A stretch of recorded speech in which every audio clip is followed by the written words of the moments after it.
Sí, no me pude conectar, pero la busqué en YouTube y le vi.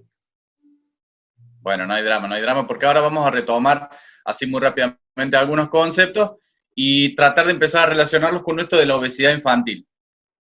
Que infanto-juvenil en realidad, no vamos a concentrarnos solamente en los niños, sino también en algunos adolescentes. Bien. Principalmente lo que habíamos visto, habíamos definido cuando hablábamos de obesidad, que hablar de obesidad involucra, desde el punto de vista conceptual, una enfermedad de tipo crónica, multifactorial, que se caracteriza por una acumulación exagerada de tejido adiposo. Y la distribución y permanencia de este tejido afecta el aparato locomotor o concretamente el organismo del sujeto o la sujeto que la posee, ¿verdad? Yo les había dicho que cuando hablábamos de una enfermedad de tipo crónica, significaba de que padece en el tiempo, perdura en el tiempo y que puede llegar a tener tratamiento o cura. Y concretamente cuando hablamos del concepto multifactorial o hacer referencia a ese estado en particular, hablamos de una serie de factores que pueden o no desencadenarla y que de alguna manera se relacionan sinérgicamente. Estos factores así, uno de los factores que habíamos considerado eran, primero los del punto de vista de la conducta, ¿verdad? La conducta hipocinética, esto de no movernos demasiado, que se vincula también con algunos aspectos del tracto genético, ¿verdad? Por otra parte estaban la conducta contextual o los factores contextuales, es decir, esto de que nosotros, en la sociedad o el contexto que nos rodea, de alguna manera nos hace cada día sujetos con menos movimiento. Por otra parte teníamos lo que eran los factores psicológicos, todo lo que involucraba el aparato psíquico, tanto en los niños como en los adultos, representa alguna cuestión vinculada, ¿no? Que se puede llegar a desencadenar en el trastorno de algunas ansiedades que de alguna manera pueden llegar a repercutir directamente sobre esto de la ingesta o de la conducta concretamente. Había factores vinculados a lo genético, factores vinculados a lo etiológico o concretamente a lo citológico, perdón, que hablan a nivel celular, factores vinculados a lo nutricional, que sería tal vez uno de los elementos más preponderantes que hay en términos de obesidad, esto de los tres elementos que conllevan de alguna manera a esta estructura, es decir, lo que consumo, lo que gasto y lo que reservo, ¿no? Sobre esta pirámide de estos tres puntos o estos tres vértices, de alguna manera es como que gira en torno todo lo que hablamos de obesidad o de alguna manera la manera en que la comida o que algunos hábitos repercuten en el organismo. ¿Cuánto ingiero? ¿Cuánto gasto? Y por supuesto, ¿cuánto reservo? Cuando hablamos de reservo es entender de alguna manera al organismo, concretamente al tejido adiposo y a algunos genes, entenderlo como un instrumento, como un tejido de reserva. ¿Se entiende hasta ahí? Por otra parte, nos quedaba por último todo lo vinculado a lo neurológico. Aunque no lo parezca, el cerebro tiene mucha, pero mucha incidencia en relación a la obesidad cuando hablábamos del sistema de recompensas en relación a neuropéptidos como como la dopamina, que nos generan placer en algunas cuestiones, y otros aspectos vinculados a lo que se conoce como neuroplasticidad positiva, que son conexiones neuronales que de alguna manera se ven estimuladas o se ven de alguna, por otra parte, iluminadas, por denominarlo de alguna manera, en relación a algunas comidas, concretamente a los carbohidratos, azúcares y grasas. Acá está lo que yo te decía un poco más traducido al español, si se quiere.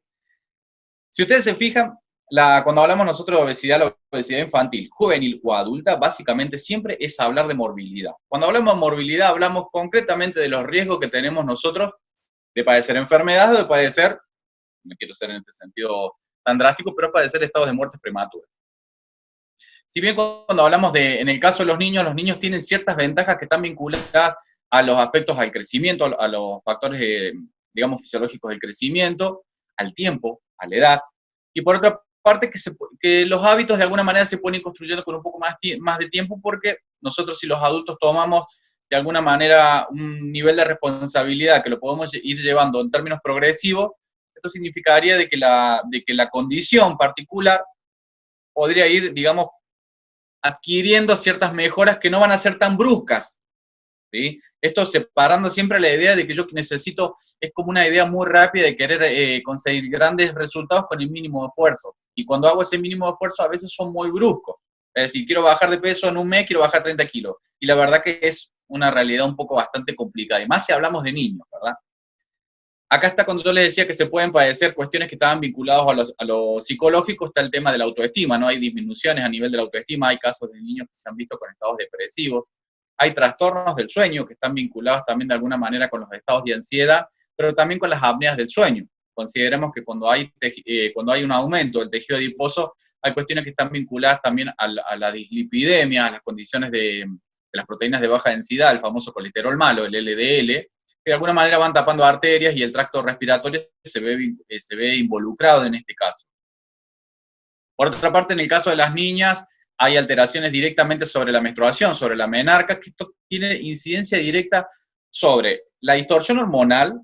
Por un lado, hay cuestiones hormonales que están vinculadas, y por otra parte también sobre el tejido adiposo, porque el tejido adiposo tiene relación directa sobre el metabolismo de los estrógenos. Eso es interesante. Si bien estrógenos son una hormona característica de la mujer, entonces estos desniveles, esta suerte no quiero decir distorsión, pero sí quiero decir desequilibrio en términos hormonales, pueden llegar a tener o no incidencia sobre estas cuestiones vinculadas a la menarca.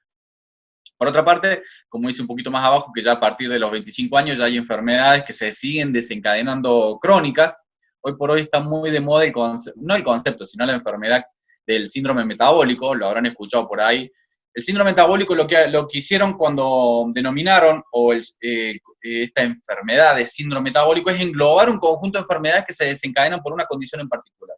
En este caso concretamente a nosotros nos toca hablar sobre obesidad, entonces el síndrome metabólico desencadenado por la obesidad, desencadena, valga la redundancia, una lluvia de patologías o una lluvia de condiciones que pueden llegar a ser, en este caso, problemáticas al 100%. Hablemos de diabetes, hablemos de enfermedades cardíacas, hablemos de ACV, accidentes cerebrovasculares, hablemos del cáncer de mama, cáncer de colon, o hablemos de enfermedades, por ejemplo, la colitis, inflamaciones a nivel de los tractos, hablemos de trastornos a nivel del aparato locomotor. Y acá entramos directamente sobre lo que son alteraciones posturales, lo que son las disminuciones en términos de movilidad muscular y algunas otras cuestiones.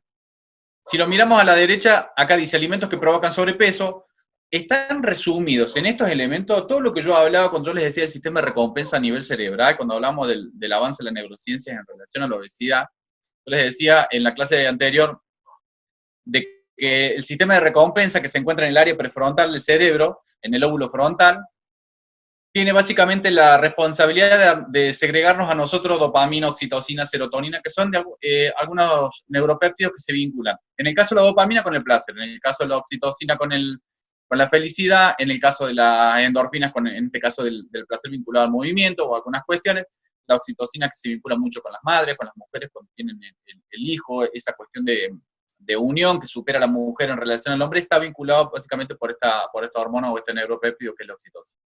En el caso particular de la obesidad es hablar directamente sobre dopamina, porque la dopamina segrega placer, y el placer tiene relación directa con los estados de saciedad o los estados de saciación.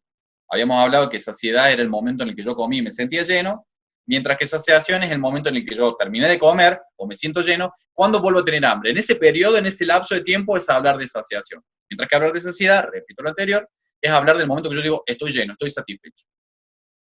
Y el sistema de recompensa básicamente se ve recompensado, valga la redundancia, sobre tres grandes elementos: carbohidratos, azúcares y grasas. Condiciones del niño obeso. Estas condiciones del niño obeso, porque a veces suena agresivo, a veces decir niño obeso, yo lo entiendo desde ese lugar también un poco. Porque hemos visto o hemos tratado de alguna manera la obesidad siempre como una condición que está vinculada mucho a la conducta, ¿no? Esto es ancestral lo que estoy diciendo, ¿no? Siempre se entendió desde esa particularidad. Pero una de las condiciones características que tiene es que se vinculan directamente también con los adultos. Con la diferencia que el niño, vuelvo a insistir y repito lo anterior, tiene la ventaja del tiempo, tiene la ventaja del crecimiento, tiene la ventaja de siempre estar con una posibilidad o un valor añadido en relación a los adultos. Primeras condiciones, por ejemplo, molestias musculoarticulares. Estas se asocian directamente con el peso y la distribución del peso. Nosotros tenemos, de alguna manera habíamos hablado sobre clasificaciones en función de la distribución adiposa, sobre una obesidad central, que es la panza, donde la grasa se concentra en la panza, una obesidad de tipo ginoide o ginecoide, que es donde la obesidad se concentra, afecta particularmente a la mujer, donde hay mucho tejido adiposo a nivel de las caderas y las piernas, es decir, el tren inferior. Y después hablamos del androide, la obesidad androide, que es la general, donde vos sabés que hay grasa en brazos, hay grasa en el tronco, hay grasa abdominal, hay grasa en las caderas, hay grasa a nivel pélvico, hay grasa a nivel de todo el organismo en general, ¿verdad? Es decir, toda la circunferencia o toda la estructura muscular. Después hablamos de un elevado cociente respiratorio. El término cociente me lo habían preguntado después que había dado la charla. me preguntan por WhatsApp, y lo explico por la duda si llega a surgir la duda. Cociente respiratorio y la relación entre el volumen de dióxido de carbono que exhalo y el volumen de oxígeno que ingresa al organismo. Todo eso, lo que yo exhalo más lo que inhalo, esa relación automáticamente se entiende como cociente respiratorio. ¿Se entiende? Estamos todos metidos en el cociente respiratorio. Es cuando yo decía, che, hago esta caminata y me agito. Bueno, tenemos un cociente respiratorio elevado. Es decir, no consigo yo de alguna manera poder recuperarme en poco tiempo. ¿Se entiende? O no consigo estar a la altura de la demanda del estímulo que estoy haciendo. En este caso, a nosotros nos afecta directamente el agua. Nado 50 metros y me agito demasiado, nuestro cociente respiratorio de alguna manera se ve elevado. Por otra parte, tenemos deficiencias a nivel de las capacidades funcionales. Cuando hablamos de capacidades funcionales, es decir, cómo funciono yo en relación a las demandas que puedo llegar a tener en términos inmediatos, en términos fisiológicos, o las demandas que puedo tener en relación a la sociedad o el contexto que me rodea. Ya el hecho de levantarme para necesitar ir al baño demanda una capacidad funcional. Tengo que tener fuerza en las piernas para ir hasta el baño, caminar, sentarme en el inodoro, por ejemplo, eso es una media sentadilla, se necesita fuerza para eso. Entonces, cuando yo hablo de deficiencia de capacidades funcionales, hay cierta disminución, hay ciertos obstáculos que de alguna manera pueden llegar a sufrir o padecer las personas que tengan obesidad. Después cuando les decía que esto tiene relación directa con lo anterior, el umbral de tolerancia al esfuerzo que está disminuido, no tolero el esfuerzo. Voy, camino desde mi pieza hasta el baño y de ahí vuelvo a la cocina, necesito sentarme porque realmente estoy agitado. Bueno, ahí el umbral de tolerancia al esfuerzo es donde emerge, donde aflora todo lo que ocurre en el medio, a razón concretamente de que no soporto digamos, la demanda, en este caso el estímulo, que fue ir de la habitación a un lugar o recorrer la casa. Deficiencias respiratorias, que es básicamente lo anterior que habíamos hablado cuando hablábamos de cociente respiratorio, y algunas distorsiones metabólicas, que era lo que yo les había comentado en relación a lo que se conoce como colesterol total, estado de dislipidemia disminuido. Nosotros tenemos en el organismo un colesterol bueno, o un colesterol positivo y un colesterol malo. El HDL es el bueno y el LDL sería el malo. En este caso hay una acumulación de proteínas de baja densidad, que es el colesterol de LDL, que particularmente lo que tiene, se aloja demasiado en las arterias, aumenta el gasto cardíaco, aumenta la tensión arterial, con lo cual desencadenamos estado de hipertensión, y nos afecta directamente a nivel del corazón, entonces estamos a riesgo o propensos de estados o condiciones o enfermedades de tipo cardiovascular. Por otra parte, existe una condición física disminuida o pobre, es decir, la disponibilidad que yo tengo para realizar actividades se ve empobrecida justamente por esto que te estoy diciendo, por esto que les estoy diciendo de no poderme mover correctamente, porque mi cuerpo no me lo permite. Y después está por último, que esto lo había dejado al final, son las alteraciones posturales. ¿Por qué lo dejé al final cuando hablaba yo de condiciones del niño obeso o del joven obeso? Cuando hablo de las alteraciones posturales, de todas las que están, de todas las condiciones, de esta batería de cosas que nos pueden aparecer o que puede aparecer en una persona que padezca obesidad, las alteraciones posturales son tal vez una de las que más se asocian en relación al contexto. Y el contexto, aunque no lo crean, tiene una incidencia tan pero tan importante sobre las personas que tienen obesidad, que muchas veces nosotros creemos, volviendo al anterior, sobre esta pirámide de lo que consumo, lo que gasto más lo que lo reservo, tenemos una visión reduccionista de la obesidad. Entonces, creemos que cuando hablamos de obesidad es simplemente ir al nutricionista o simplemente hacer una dieta. Pero en realidad yo necesito hacer un trabajo un poco más holístico, necesito hacer un trabajo más responsable. Cuando yo hablo de responsabilidad, hablo de que si me voy a someter a un trabajo, digamos, de actividad física que es extremadamente necesario, que es trascendental, lo tengo que hacer, por supuesto, con un profesional, ¿no? Si lo voy a hacer, lo mismo va a ocurrir con una dieta, ¿no? Yo no apoyo la idea de descargar dietas por internet y decir, bueno, toda la familia hace una dieta cetogénica, no, porque las necesidades individuales no son las mismas, ¿se entiende? Entonces, cuando hablamos de un abordaje de la obesidad, y necesariamente, ¿se cayó la cámara? Ay, no sé qué pasó. Voy con 15 minutos, chicos, no me maten. Pero se ve, Lore, decime una cosa, ¿se ve la plantilla? Sí, sí se ve. Ah, bueno, porque no sé, capaz que se cayó la cámara por eso. Pero bueno, cuando yo les decía esto de que necesito un abordaje holístico, es un abordaje que contemple todas las unidades, que contemple cada una de las unidades que hacen esta condición en particular, para hacer un abordaje más responsable, para hacer un abordaje que realmente genere frutos, que yo pueda cumplir objetivos a mediano o a largo plazo, pero que de alguna manera puedan ser perdurados en el tiempo. Básicamente, resumidas cuentas, la construcción del hábito, ¿verdad? La construcción del hábito para preservar la salubridad o en este caso la salud. Alteraciones posturales. La primera alteración postural a la que quiero citar es a la que se da a nivel del raquis, a nivel de la columna vertebral. Las tres grandes alteraciones posturales a las que estamos sometidos nosotros es hablar de estados escolióticos, la escoliosis, hablar de estados sifóticos, la sifosis, o hablar de estados lordóticos, la hiperlordosis. Estos son, repito, son aquellas alteraciones posturales que se dan a nivel de la columna vertebral. Cuando hablamos de escoliosis, hablar de escoliosis concretamente es hablar de una desviación de la columna vertebral que se puede manifestar en forma de C o en forma de S. Esta es la más común de todas. Esto no significa que los tres estados escolióticos o los tres estados de las alteraciones posturales a nivel cervical que yo nombré recién no se puedan manifestar los tres juntos, lo cual sería tremendo, pero sí se puede manifestar. Pero principalmente la escoliosis es como digamos, la que más sobresale de todas, ¿sí? Cuando yo les decía que se puede manifestar en forma de C o de S, si ustedes siguen acá a nivel de la plantilla, van a ver que las puntitas, las líneas de punto rojo, simbolizan las vértebras, simbolizan de alguna manera la alineación de la columna vertebral. En este caso particular de la figura que ustedes estarían viendo a nivel, a la derecha de ustedes, la que tiene las líneas rojas, tiene una desviación escoliótica en forma de C, que se da principalmente un aumento de la concavidad desde la región lumbar, ¿no? Desde la región media del centro. Es decir, la concentración o los niveles de tensión muscular y desviación osteomuscular se dan a nivel lumbar en este caso particular. Mientras que la de la izquierda, supuestamente podremos presumir que es una columna vertebral en valores normales, porque está alineada. Digo presumir porque nosotros estamos viéndola desde atrás, ¿no? El plano en este caso es un plano horizontal, si se quiere. No lo estaríamos viendo de perfil y no estaríamos viendo de frente, que permitiría tener otro plano sobre la cervical, ¿se entiende? Es decir, yo no puedo diagnosticar en este caso una escoliosis si miro solamente un lado, necesito ver todos los planos próximos. Por otra parte, está la columna, los estados sifóticos. La sifosis y la joroba, básicamente la joroba. Si se fijan, acá digamos, la alteración se da a nivel de las vértebras cervicales, ¿sí? Las que están en relación del cuello, entre lo que sería el pecho y el cuello, ahí se dan. Alguna vez, si ustedes se tocan acá atrás del cuello, van a ver que hay una vértebra, hay una apófisis vertebral que sobresale, por sobre todas las vértebras hay una que sale, que siempre me la toco, que está por atrás del cuello. Esa que yo toco se llama la séptima vértebra. Esa es la vértebra número 7 contando de arriba hacia abajo. Desde ahí, en esas regiones, es donde se empieza a dar las alteraciones, donde sobresale la joroba. Esta particularmente es la que afecta a muchos de los adolescentes de hoy. A muchos de los adolescentes de hoy, ahora van a ir viendo por qué han ido desencadenando algunos síndromes de nuevo, algunas enfermedades nuevas, o rótulos nuevos que le han puesto, si se quiere, para poder de alguna manera significarlas. Como les decía, acá si la vemos, esta se está viendo desde un plano sagital. Acá la concavidad se daría, si miramos la columna sifótica que está a la derecha, la concavidad sería lo que vemos desde la izquierda hacia la derecha, la profundidad de la curvatura, mientras que la convexidad sería la otra. Acá esta alteración se da hacia afuera, manifiesta una joroba.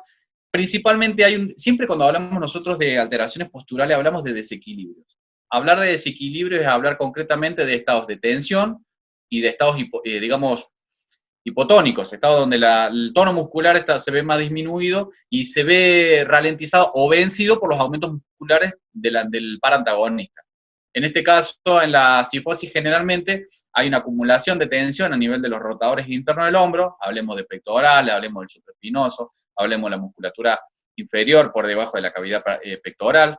Están tensando hacia adentro de alguna manera y hacen que los hombros se tiren para adentro, ¿sí? Ahora, la pregunta que me pueden llegar a hacer la gran mayoría podría ser, ¿pero cómo llegamos nosotros a ese estado? Y ahí volvemos al contexto, ¿no? Pues yo les decía anteriormente, cuando les decía que las alteraciones posturales me interesaba a mí relacionarlas mucho con el contexto y con la obesidad, porque parte de lo que nosotros hacemos tiene relación directa. Hablemos de la mochila que nosotros le ponemos a los chicos, que los chicos se ponen para ir al colegio y que a veces superan ese 10% del peso corporal, que sería dentro de los valores lo más recomendado.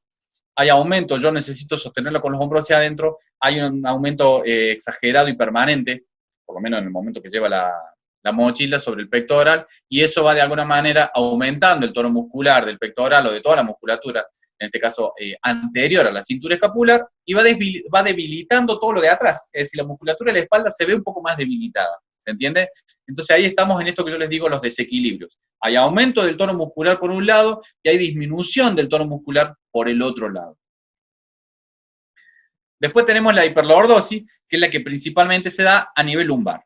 Se puede dar a nivel lumbar, pero también se puede dar a nivel del cuello, porque no es el único lugar donde nosotros tenemos una posición lordótica. En el cuello, si ustedes miran el cuello, dentro de las curvas fisiológicas del cuello, no es recto. Si nosotros hablamos desde la cabeza hasta los hombros, no tenemos la curva recta, sino que hay una lordosis ahí. Y lo mismo se da a nivel lumbar. Con la diferencia que acá es una hiperlordosis, porque la concavidad, volviendo al anterior, ahora lo vamos a mirar de derecha a izquierda, la concavidad se ve un poco más pronunciada, mientras que la convexidad se ve un poco bien introducida. Es la famosa cola de pato.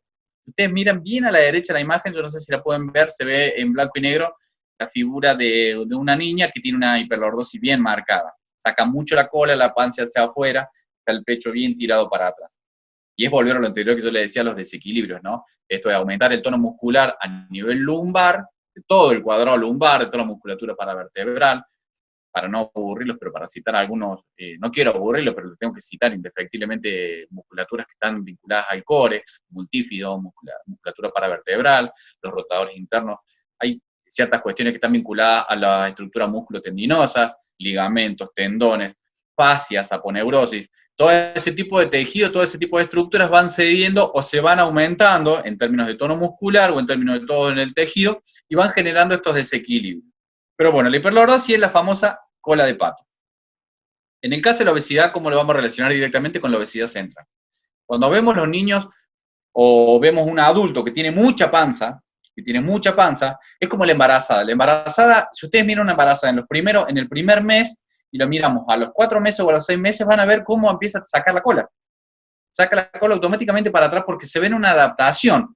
Hay una adaptación inevitable del organismo, en este caso concreto de la pelvis, en relación a la cervical, para poder compensar. Porque el centro de gravedad, que se encuentra desde el lugar del ombligo, 3 centímetros para abajo, obtura. Significa que sale hacia afuera. En este caso porque está creciendo el bebé, indefectiblemente. Entonces aumenta la panza hacia afuera y necesita la cervical compensar eso. ¿Cómo hace? Aumenta el tono muscular de los lumbares y hace una hiperlordosis. En este caso es una hiperlordosis que directamente se ve vinculada en el estado de gestación, ¿me explico? Porque está siendo madre. Pero en el caso de las personas que tienen obesidad central, este estado de hiperlordosis es permanente. Por eso que en este caso las personas que tienen situaciones patológicas a nivel lumbar, hablemos de ciatalgia, hablemos de lumbalgia, colas de caballo, degeneración de los cuerpos vertebrales, degeneración de los discos vertebrales, ese tipo de lesiones generalmente se asocian a esto, de un estado de tensión permanente a nivel lumbar que se ve degenerado por esta obturación del centro de gravedad o esta exageración de la panza que está por arriba de los 90 centímetros según las recomendaciones de la Organización Mundial de la Salud. Y por otro lado, también la Organización Mundial de la Salud, yo el análisis que estoy haciendo es un análisis estructural, pero la Organización Mundial de la Salud hace una relación a nivel cardiovascular. ¿Por qué nos coloca en situación de riesgo cardiovascular? Tenés más de 90 centímetros de panza o más de 85 centímetros de panza en el caso de la mujer, porque hay una acumulación del tejido adiposo tipo pardo, de tipo amarillo, que es el EDLL. ¿Cómo vamos de tiempo? Dígame, porque yo estoy con el tiempo medio como que 25 minutos, ¿verdad? A ver si estamos brillando, gente. Porque la otra vez les cuento, así a modo anecdótico, que la clase pasada se me cortó, yo seguía hablando y me llovían los mensajes diciéndome que se cortó. Pero bueno, yo no dejo de ser, a pesar de todo lo que estoy hablando, un troglodita del mundo cibernético y todo esto que está pasando, de alguna manera, me hace enseña abajo, mira qué feo, Laura, la carita esa que me hace. Pero bueno, de alguna manera les cuento de que esto también es nuevo, ¿no? Esto que nos está pasando como sociedad con este tema del coronavirus y toda esta historia, es romper y reconstruir un paradigma que nosotros pensamos que nunca se iba a dar. Yo pensé que nunca iba a llegar a ver esto, pero bueno, ahora lo estamos viendo, así que a disfrutar, gente. Bueno, continúo. Postura. Muchas veces nosotros hablamos de la postura y decimos, che, corregí la postura. Yo recuerdo siempre de chico que mi vieja me decía, sentate bien, acomodate bien, correte bien, ponete la camisa, caminá derecho. ¿Viste ese tipo de cosas que te pasan mi vieja toda la vida? Yo imagino que a todos les debe pasar lo mismo. Qué bueno saber que todos hemos tenido la misma madre de alguna manera, o que pasado el tiempo es como que hemos atravesado ese viaje, ¿no? Del tiempo, decías, dale, sentate bien, come derecho, acerca la mesa, las manos, los codos abajo de la rodilla. Era... Bueno, y cuando hablamos de postura, concretamente es hablar de la relación de las posiciones, relación de extremidades, relación de músculos respecto a todo el cuerpo, ¿no? Es decir, y la correlación de la misma. Cuando hablamos de correlaciones, hablamos de esta sinergia o de esta suerte de armonía que deberían tener los brazos, que deberían tener las articulaciones o que deberían tener los músculos, en todo mi andar, en todo el contexto o en todo, en este caso, el espacio que me rodea, ¿verdad? Y que por supuesto los niños tienen una relación directa que van mucho con su corporación, mucho, digamos, con su manera de desplazarse en términos de movimiento, con la corporalidad de ellos mismos, pero también hay cuestiones que están vinculadas al aspecto cultural, a la idiosincrasia cultural. Si ustedes se fijan, para darles un ejemplo, no es lo mismo cómo camina un niño en Córdoba que cómo camina un niño en el norte. Bien en el norte cordobés, hablemos de Jujuy, no caminan de la misma manera, aunque no lo parezca. Miren qué curioso que le estoy diciendo. No es lo mismo cómo camina, por ejemplo, un niño que vive en un lugar donde las temperaturas sean de 30 grados que un niño que camine en la Antártida. No es lo mismo. No es lo mismo porque las alturas son distintas y el organismo evoluciona de manera diferente. Si ustedes se fijan, un niño que vive en Alaska generalmente no supera el 1,60 m, mientras que podemos encontrar acá mismo en Argentina un nene que es un adolescente de un 1,80 m, tranquilamente. ¿Por qué se da la diferencia? Porque el organismo hace cuestiones evolutivas que están vinculadas al contexto que lo rodea. Nunca van a ver en Alaska un niño de 1,80 m porque se le congela la cara. Entonces son bajos porque las temperaturas son tan altas que necesitan ser, por adaptación al contexto, al medio que los rodea, necesitan ser bajos. Es por eso que si ustedes miran, a ver, en este caso no me acuerdo cómo es el nombre de las tribus, de los que vivían en los iglús eran todos bajitos, por eso los iglús eran chicos, porque eran todos bajitos. Y acá es donde nosotros como adultos podemos tener una incidencia bastante importante, y esto es lo que hacía mi viejo, esto que retomar esto de sentate bien, sentate derecho, come derecho, esto es higiene postural. La higiene postural, lo que no le parezca, es un ejercicio diario que aunque parezca puede llegar a ser torturador, pero es un ejercicio positivo. Es un ejercicio positivo porque yo puedo de alguna manera ir generando construcciones a nivel del hábito o al nivel del hábito postural que me van a favorecer o que van a favorecer a la persona, al niño que tenga obesidad o a la persona que tenga alguna alteración postural concretamente, ya sea niño, adolescente o adulto, para ir trabajando un poco de la conciencia corporal, esto de poder saber cómo está distribuido mi cuerpo, ¿no? Acá está lo de la mochila, que yo les decía, lo de la mochila recién. Estos datos generalmente siempre los arroja la Organización Mundial de la Salud, y ellos recomiendan de que el peso de una mochila que se lleva no debería superar el 10% del peso total del niño. Si el niño pesa 40 kilos, no debería superar los 4 kilos. Hay algunos lugares donde esto se ha tenido, digamos, repercusiones un poco más positivas. A ver, me vuelvo acá. Porque, no sé si se me cortó, chicos, estamos todavía, ¿no? Porque lo que le quería decir es que hay colegios, por ejemplo, donde están lo que se llama los slockers. ¿Vieron los colegios que tienen slockers? Yo no lo he visto acá en un colegio argentino, en los colegios donde he tenido la posibilidad de trabajar. No he visto yo los slockers. Pero sería un golazo que todos los colegios tuvieran slocker, porque entonces los niños no se ven en la necesidad de cargar con todos los libros, con todas las cosas en la mochila. Por eso que digo que hay países que se lo han tomado un poco más en serio esto y hay otros que, bueno, nos cuesta un poquito más afrontar la realidad o a lo que ponemos a nuestros niños o a nuestros adolescentes en este caso. Acá está lo de la higiene postural, lo que yo les decía de sentarte derecho, sentarte mal o sentarte hacia adelante o hacia atrás. Si ustedes se fijan acá, el del medio, la figura del medio sería la figura más positiva, porque estamos hablando donde hay una flexión de cadera de unos 90 grados, una flexión de 90 grados a nivel de la rodilla y la pierna, hace muslo y pierna, la espalda va bien derechita. Pero ¿qué ocurre? Generalmente nosotros siempre estamos frente a un problema, porque yo puedo estar en este momento teniendo esa posición, esta higiene postural, atendiendo estos vínculos de higiene postural, pero después con el tiempo, esto también representa un estado de tensión permanente, los músculos se cansan, chicos. Entonces yo ahí empiezo a aflojar un poco la cintura, empiezo a aflojar los lumbares, se cae el pecho y termino encorvado y vuelvo de nuevo a la posición del muy lejos. Es decir, si la miramos a la imagen de frente, la que está a la izquierda. Y si voy muy cerca es como que me obligo, me pongo el pupitre acá adelante y ya no podré escribir, me vería en la obligación de bajar el cuello y demás cosas. Lo que quiero significar cuando hablo de alturas posturales, que si tuviéramos que buscar un porqué, hay porqués que están vinculados a cuestiones idiopáticas, es decir, cuestiones que no las podemos vincular directamente al contexto. Hay cuestiones que están vinculadas al crecimiento, porque tenemos que reconocer que el crecimiento es asincrónico y es centrípeto de alguna manera, siempre se da hacia afuera, hacia adentro. Esto explicaría por qué nosotros vemos adolescentes que calzan 47 y las extremidades son un poco más chicas, o tienen manos muy grandes y brazos muy chicos. Esto está dentro de los valores normales, es súper normal, porque el crecimiento, vuelvo a repetir, es asincrónico y de alguna manera es asimétrico. Se va dando de afuera hacia adentro de maneras, digamos, desproporcionadas en un comienzo, pero después se van equilibrando todo, así que tranquilo. Pero en este momento de desequilibrio es donde nosotros como adultos podríamos tener esta idea de la conciencia de la higiene postural y empezar a trabajar para ir estimulando la construcción del hábito en relación a la postura o a los elementos que yo llevo. Esto último es algo que ha surgido ahora nuevo, con esta suerte de rótulos que le quieren poner a veces las enfermedades, que le ponen las cosas. Cuando hablaba yo del síndrome metabólico, que era para englobar cosas, ahora está muy de moda hablar del síndrome del cuello de texto. Afecta a niños, afecta a adultos, afecta a todo el mundo, o a aquel persona, o afecta a aquella persona que tenga un celular en la mano. Si ustedes ven ahora hay muchos adolescentes que que miran la cabeza está en antepulsión. Si nosotros lo miramos de costado, marcamos una línea en los hombros, van a ver que la cabeza está hacia adelante.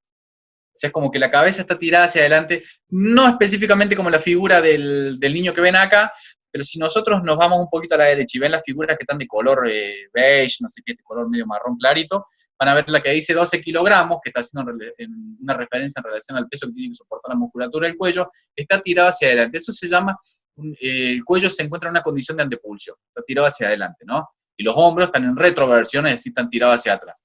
Esto de alguna manera se da, vuelvo a lo anterior, a los desequilibrios musculares, ¿no? Cuando hablamos nosotros del síndrome del cuello de texto, aplicado en los niños y aplicado en los adultos también, hablar de estados en donde la cabeza es una estructura muy pesada nosotros y es muy grande. No nos vamos de cabeza porque adentro de la cabeza nosotros está huecada la cabeza, ¿no? Es como hablar con un queso, no me acuerdo si es el gruyere o el queso, cuál es el que tiene todos los huequitos adentro, es pensar de alguna manera eso. Tiene cavidades adentro que la hacen un poco más liviana. Pero su composición tiene que ser grande y es gruesa, por eso que si ustedes ven a un nene, los nenes son cabezones, son casi como braquicéfalos los nenes. Son cabezones, pero porque lo primero que tiene que preservar el organismo, y esto es evolución pura, es el cerebro, porque del cerebro para abajo se da el crecimiento y es el responsable de desarrollar la totalidad de la corporeidad del niño en este caso, o del sujeto en este caso particular. Lo que ocurre cuando nosotros estamos en esta posición de caminar mirando el celular o de estar permanentemente mirando el celular es que nunca levantamos las manos, sino agachamos la cabeza. Es muy curioso esto, porque me ha pasado a mí muchas veces que yo me veo con el celular bajando la cabeza y no levanto las manos. Y estoy siempre pensando eso. Yo soy muy analítico con lo que hago con mi cuerpo. Entonces, cuando estoy viendo esto, trato de entender de alguna manera por qué ocurre esto, si a mí en definitiva me es más fácil levantar los brazos, porque la musculatura del hombro, que sería lo responsable de poder levantar el brazo, siempre es de alguna manera un poco más chico que sostener la tensión del cuello. Pero ¿qué ocurre? Si nosotros analizamos cuando se me cae la cabeza a mí, es mucho más fácil dejar que se me caiga la cabeza porque es más pesada que los brazos. Esto es un análisis a título personal. Después cada uno ustedes lo podrán ir vivenciando y me podrán decir cuando nos veamos y todo sale bien. Me dice, che, si vos sabés que a mí me parece que lo del síndrome del cuello se da porque me parece que los brazos míos son un poco más livianos. Puede ser, y esto volver a lo anterior cuando yo le decía de que siempre tenemos que hacer un abordaje holístico e individual, de que cada uno tenga apreciaciones diferentes respecto a la manera en la que nosotros vamos viendo este tipo de cosas. Nos quedan, a ver si no me equivoco, 4 minutos 47 segundos, me dice acá arriba. Y no nos quedan muchas plantillas, pero bueno, lo que yo le quería decir básicamente es, cuando hablamos del síndrome del cuello, que este tipo de situaciones que nosotros vamos manifestando a nivel del tener un elemento en la mano y agachar la cabeza, van generando estos desequilibrios musculares que hablábamos, desequilibrios a nivel del recto del cuello, que es el músculo de atrás, del cleidomastoideo, que es el músculo que envuelve el cuello y responde frente a los movimientos, en este caso de rotación o de inclinación del cuello. Y cada vez que nosotros agachamos la cabeza, si lo miran en la figura hacia abajo, las cargas se van aumentando de 5 kilos si tuviera recta. Esto siempre es un eje, ¿no? Hablamos que la otra vuelta, no sé si recuerdan que les había dicho que la gravedad hace una presión axial de 9,8 grados sobre 9,8 metros sobre segundos al cuadrado, en menos, ¿no? Es decir, de arriba hacia abajo siempre la gravedad nos va pesando, con lo cual cuando yo la cabeza le inclino 15 grados hacia adelante, la carga que tiene que soportar el cuello es de 12 kilos, y si la inclinación es mucho más grande, y acá lo van a ir viendo hacia abajo, se aumenta a 30 grados, la carga se va a 18 kilos, y se aumenta a 60 grados, lo cual es tremendo, se va a 27 kilogramos. Y acá vamos, con esto termino. Una de las alteraciones que se puede dar a nivel de la rodilla, que es si ven a la izquierda, el varoncito de las medias rojas, eso se llama genuvalgo. Las rodillas se van hacia adentro, hay una situación hiperlaxa a nivel de la musculatura de la rodilla, que van cediendo hacia adentro. Atiendan en esto los padres, tengan mucha atención porque se tiene que ir directamente a hablar con un médico o con algún kinesiólogo que puede llegar a recomendar plantillas y un tratamiento para reforzar toda la musculatura concretamente de la rodilla. Y lo que vemos a la derecha es una niña que tiene algo muy leve que se llama genu varo. El genu varo es una desviación similar a la izquierda, con la diferencia que acá la situación láctea se da con la musculatura de la musculotendinosa de la región, digamos, externa de la rodilla. En este caso serían los ligamentos externos de la rodilla. ¿Se entendió hasta ahí más o menos? Sí. Es una mano de saludita, ahí me tiran atrás. Bueno, y después está lo de, bueno, esto es lo del tobillo, que lo he visto mucho, el calzado nuestro en términos anatómicos es bastante deplorable, porque nosotros muchas veces priorizamos que nos quede lindo, que nos quede coqueto, que nos haga juego con el pantalón o con la remera, pero nunca consideramos que el calzado debería ser lo suficientemente exitoso en términos de estabilidad muscular, porque van generándose desviaciones. Los niños, tengamos en cuenta, yo estoy hablando, siempre generalmente el niño del que nace hasta los 7 años tiene algo que se llama pie plano fisiológico. El pie plano fisiológico es algo que se va a ir corrigiendo con el tiempo cuando la cervical empieza a adquirir de alguna manera madurez biológica. Pero esto hay que tomarlo con pinza, chicas y chicos. Tómenlo con pinza porque hay situaciones muy particulares que están vinculadas a los aspectos genéticos, que están vinculadas a lo que hace el niño y demás cosas. Por eso que tenemos un pie plano, pies pronados o pies supinados, y que lo vamos viendo en la caminata, los vemos cuando ustedes los ven, el uso de OJ ahora, sobre que nosotros hacemos las cosas bien, maravillosas, diseñaron las Crocs. Las Crocs, para mí, es un alérgeno tremendo, las Crocs, porque no existe estabilidad a nivel del tobillo de las Crocs, ¿se entiende?